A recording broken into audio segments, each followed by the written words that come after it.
Bisan sa Oktubre pa mapupos ang kontrata sa paggamit sa Cebu North Bus Terminal apan desidido na ang Mandaue City pagbawi sa dapit aron mo'y kapahimutangan sa ilang bagong quarantine facility.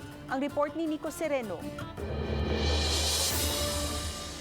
Gisugdan na ang pagtrabaho sa North Bus Terminal sa barangay Subang Dako. Kining contractor nga gikuha sa DPWH gimanduan pasugdo na sa ilang trabaho. Kaganiha, naabtan namo sila nga ng hipos sa pipila ka mga lingkuranan sa waiting area sa terminal. Ingon man pagpreparar sa pagmuntar og bag-o nga CR sa kilid sa terminal building. Ubo sa plano sa dakbayan sa Mandaue og DOH, himuon nga isolation facility kining North Bus Terminal alang sa mga mild to moderate patients. Kining ilang building ikatakda nga i-enclose kini siya alang sa maoy istaran unya sa mga pasyente.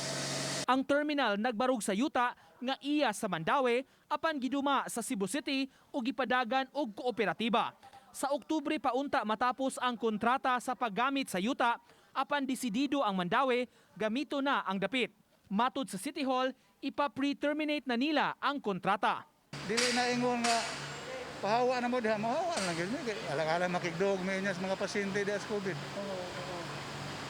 Anyway, October pa unta pero gi-pre-terminate man.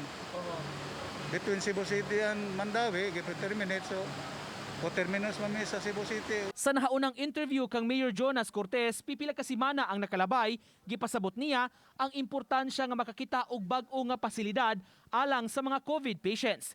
Ilabi na kun bawion na ang mga tunghaan sa DepEd nga gigamit karon sa syudad. Sa pangutana sa kadaghanan kung asa na unya ang terminal panorte, gumikan niini, matud sa mayor, nabalhin na kini. Atong mga buses from north, antok na siyang i-assign o designated terminal sa mga malls. Uban ni June Solon, Nico Sereno, Balitang Bisdak.